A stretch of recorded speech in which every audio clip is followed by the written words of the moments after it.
So like you might have guessed from that last video, what we're working toward, our first step in studying polynomials, is to find the polynomial version of that division algorithm. Okay, we want to know if I divide an f of x by a g of x, that are both polynomials in Rx, what can I say about that division? What can I say about the remainder and the quotient? So the idea is I'm going to write f of x as some quotient times g of x plus some remainder r of x. And I want to know something about that remainder, the way we do in the integers. So as a little side note, let's put off to the side here. If I was doing this in the integers, I would say A is a quotient times b plus r, and that r was bounded. It could be greater than or equal to 0, but it had to be less than b.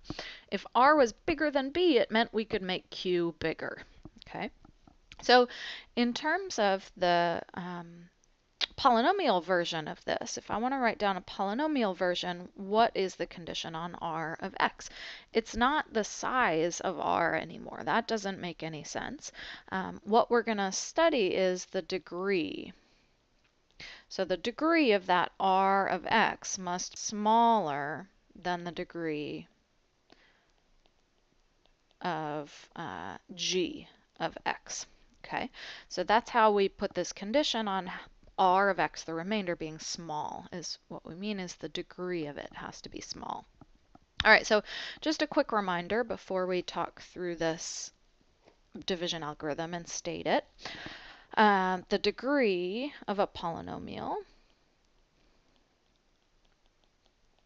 is the power, the highest power term that appears.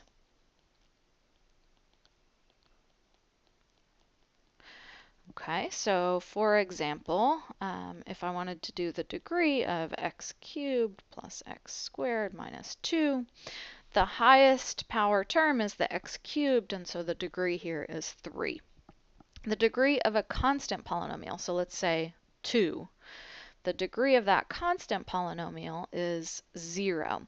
And this 2 is representing not a number, but a function. So this is the function where if I plug in x, I get 2. So this is the function like y equals 2.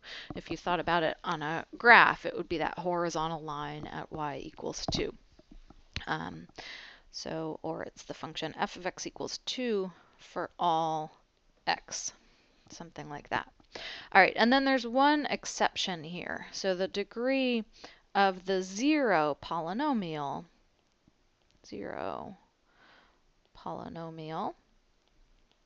is actually undefined. And again, this is the 0 polynomial. It's not 0 the number, it's the function that gives you 0 no matter what x you plug in. So it's the horizontal line at the x-axis. It's y equals 0, in other words.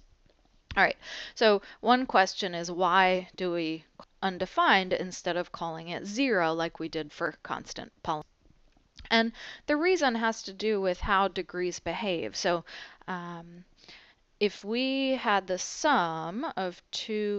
product of two polynomials, so if we did the degree of f times g, that is equal to the sum of the degrees, degree of f plus degree of g. So for example, if I did the degree of 2 times, what was my polynomial up there, x cubed plus x squared minus 2, that's the degree of 2x cubed plus 2x squared minus 4, which is 3.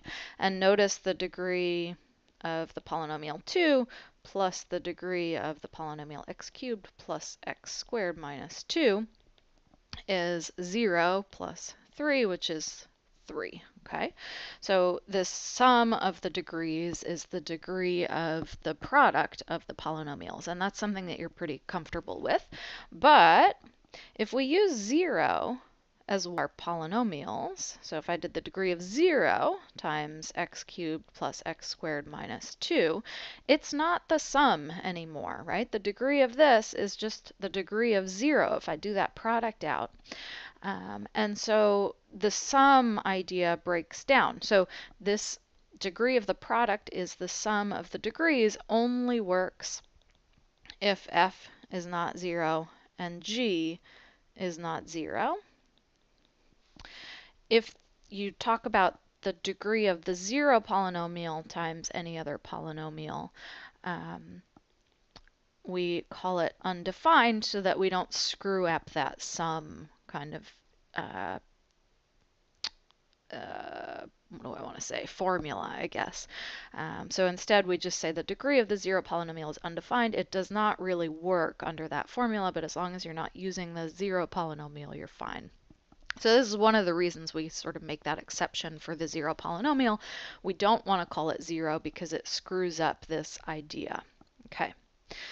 So we are ready now for the statement of the division algorithm.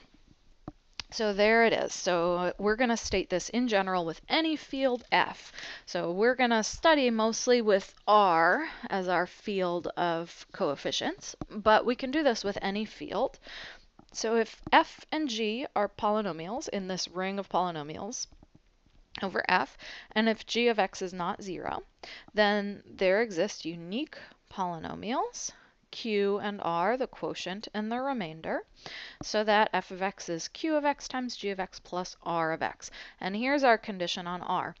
0 is less than or equal to the degree of r, which is less than, that should say, not or equal to, the degree of g, or r of x is 0.